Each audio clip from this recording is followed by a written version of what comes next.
So karong adlaw guys no, seryoso ta mag-vlog karong adlaw guys no. So karon hapon naman guys no. Hapon na karon so mag-vlog sa takadali no.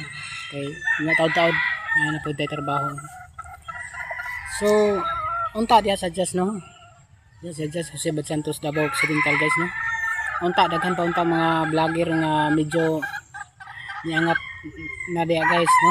Medyo naanay pundo gamay guys no. Unta makaabot na sila diha no. Matabangan ng mga tao diha no. Kaluoy kayo no. Unta nga kani nga video guys i-share ninyo ni no. Salamat sa nagpa-follow sa ato guys no. Salamat sa nag-like sa ato ang video no. Labi na sa nag-heart sa atong video, nag-suporta sa atong video, daghang kayo salamat no. So unta guys, nga daghan pag vlogger nga medyo nanay pundo gamay maabot diha no. Guys no.